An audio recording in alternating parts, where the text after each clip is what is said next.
Morning students, आज हम discuss करेंगे कॉन्सेंट्रेशन को। तो स्टूडेंट, कॉन्सेंट्रेशन को समझाने के लिए मैंने एक छोटे से बीकर में वाटर भरा हुआ है और उसमें कुछ शुगर के क्रिस्टल्स डाल दिए हैं।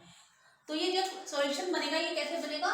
ये बनेगा सॉल्यूट और प्लस सॉल्वेंट, ठीक है, इक्वल्स टू बनाएगा ये सॉल्यूशन।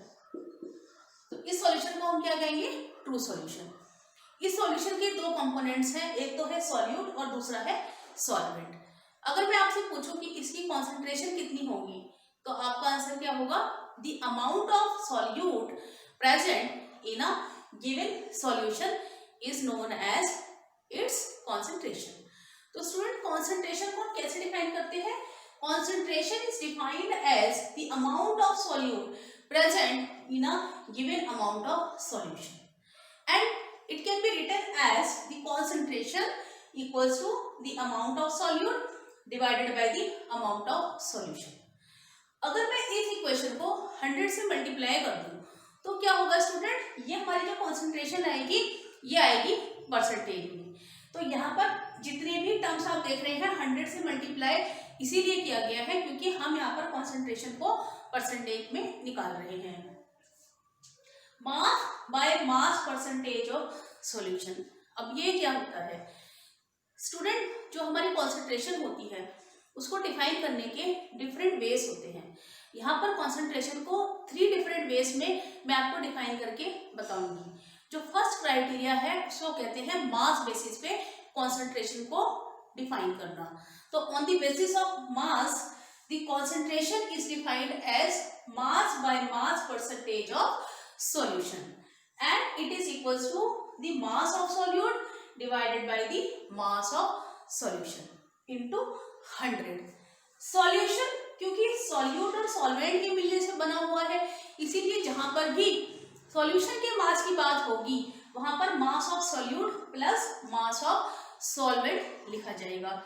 और mass of solute और mass of solution का मीनिंग क्या है? इसका मतलब ये होगा कि आपको जो सॉल्यूट है उसका मास भी कैसे लेना है, या तो ग्राम्स में हो या मिलीग्राम्स में हो, ठीक है।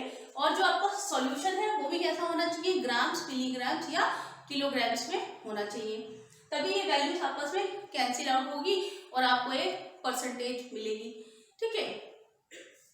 फॉर अ बाइनरी सॉल्यूशन, अगर हम बाइनरी सॉल्यूशन की बात करें तो बाइनरी सॉल्यूशन में स्टूडेंट 2 ही कंपोनेंट्स प्रेजेंट होते हैं। एक होता है कंपोनेंट आपका सॉल्यूट और दूसरा होता है कंपोनेंट सॉल्वेंट। सॉल्यूट को मैं ए से अगर डिनोट करूं और सॉल्वेंट को बी से डिनोट करूं तो हमारे पास मास परसेंटेज ऑफ सॉल्यूट यानी कि मास परसेंटेज ऑफ ए कितना होगा? मास of solute divided by the mass of total solution. और सॉल्यूशन में क्या है? आपका कंपोनेंट ए भी होगा जो कि सॉल्यूट है और बी भी होगा जो कि सॉल्वेंट है, तो दोनों का मास लिखा जाएगा। तो mass of solute which is equals to WA and mass of solvent which is equals to WB। इसीलिए यहाँ पर सॉल्यूशन के प्लेस पे आप क्या लिखेंगे?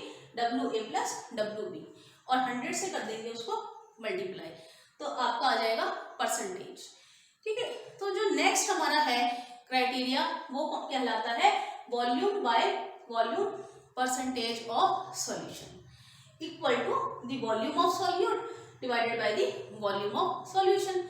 ये फॉर्मूले तो सब सेम ही है, बट यहाँ पे क्या है कि यहाँ पे वॉल्यूम बेसिस पे सॉल्यूट और सॉल्यूशन को लिया गया है। वॉल्यूम बेसिस कहने का क्या मतलब है कि जो सॉल्यूट है उसका भी आप उस ml लेंगे और जो सॉल्यूशन है उसको भी आप mls में लेंगे या फिर लीटर्स में लेंगे, तो लीटर लीटर कैंसिल आउट हो जाएगा और आपके पास जो आएगा आंसर वो परसेंटेज पे आ जाएगा। तो सॉल्यूट भी आपके पास कैसा होना चाहिए? या तो वो मिलीलीटर्स में होगा या वो लीटर्स में होगा, और सॉल्यूशन भी वॉल्यूम बेसिस पे लिया जाएगा। स्टूडेंट, जो थर्ड क्राइटेरिया आता है वो कहलाता है mass by volume percentage of solution, यानी कि आपका जो सॉल्यूट है उसका तो आप मास कंसीडर करेंगे और सॉल्यूशन का आपको वॉल्यूम दिया गया होगा और वो वॉल्यूम आप यहाँ पे पुट कर देंगे।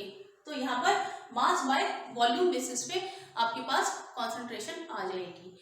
आपको इसमें कंफ्यूज होने की कोई भी जरूरत नहीं है। आपके पास अगर वैल्यूज नहीं दी जाती तो आप उसको कन्वर्ट करके लिख सकते हैं, बट आपके एग्जाम्स में आपको जो भी सॉल्यूट दिया जाएगा वो मास बेसिस पे दिया जाएगा और जो सॉल्यूशन होगा वो आपको लीटर्स में दिया जाएगा। तो आपके पास आपको डायरेक्ट वैल्यूज आप पुट कर सकते हैं। एक क्वेश्चन मैं आपको करके बताती हूँ, उससे आपको ज्यादा क्लियर होगा। A solution contains 40 grams of common salt in 320 grams of water. Calculate the concentration in terms of mass by mass percentage of solution. यानी कि आपको कौन सा वाला फॉर्मूला लगाना है, आपको फॉर्मूला लगाना है मास बाय मास परसेंटेज वाला, फर्स्ट वाला। तो स्टूडेंट यहाँ पर मैं थोड़ा सा रफ कर देती हूँ।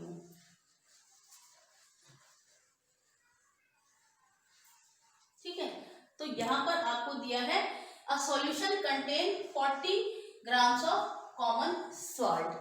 तो यहाँ पे हम क्या लिखेंगे, सॉल्ट। सॉल्ट कितना दिया है आपको, आपको दिया है 40 grams ऑफ सॉल्ट। तो ये आपका क्या हो गया, ये आपका हो गया सॉल्यूट हो गया। यानी कि सॉल्यूट का अमाउंट कितना है आपके पास, the grams of solute equals to 40 grams। ठीक है, तो अमाउंट ऑफ सॉल्यूट आपके पास कितना हो गया, 40 grams। ठीक है, 40 grams ऑफ सॉल्यूट।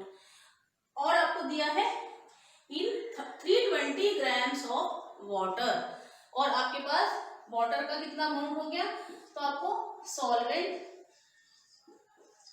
अमाउंट दिया गया है। सॉल्वेंट का अमाउंट कितना हो गया आपके पास, 320 ग्राम। ठीक है, तो आप लोग नोट भी कर सकते हैं। तो यहां से हमारे पास हमें दो अमाउंट्स मिल गए, एक तो हमें सॉल्यूट का अमाउंट मिल गया और एक हमें सॉल्वेंट का अमाउंट मिल गया। तो यहाँ पर आपके पास जो वाटर है वो आपको मिल गया 320 ग्राम्स, और आपके पास जो सॉल्यूट हुआ वो कितना है, 40 ग्राम। ठीक है, तो आपका सॉल्यूशन क्या कितना बना, अमाउंट ऑफ सॉल्यूशन ये हो जाएगा आपका 320 प्लस 40 ग्राम, तो ये आ जाएगा आपका 360 ग्राम। तो यानी कि इतना सॉल्यूशन का आपका पास मास आ गया। अब आपको ये वाला फॉर्मूला लगाना है, और इस वाले फॉर्मूले को लगा के हमें परसेंटेज कैलकुलेट करनी है। तो हमारे पास amount of mass by mass percentage of solution equals to क्या हो जाएगा आपका, मास ऑफ सॉल्यूट। तो मास ऑफ सॉल्यूट कितना है आपके पास, 40। ठीक है, तो हम यूनिट के साथ ही रख लेंगे ग्राम्स, और आपका मास ऑफ सॉल्यूशन कितना आ गया, 360 ग्राम। और हम परसेंटेज निकाल रहे हैं तो हम कर देंगे 100 से मल्टीप्लाई। ठीक है, तो ये जो आंसर आपका निकल के आएगा ये आता है 11.11%, और आपके ग्राम्स और ग्राम जो है वो कैंसिल हो जाएंगे। तो ये एक छोटा सा न्यूमेरिकल था, बहुत ही आसान न्यूमेरिकल था, जिसने आपको ये पता चला कि आपको अमाउंट ऑफ सॉल्यूट और amount of solvent already grams में दिया गया था, तो हमने उससे सॉल्यूशन का अमाउंट कैलकुलेट करके मास बाय मास परसेंटेज को निकाल लिया। In later on lectures student we will discuss more questions. Okay, तो अभी मैं यहाँ पे वाइंड अप करती हूँ। Thank you so much for listening.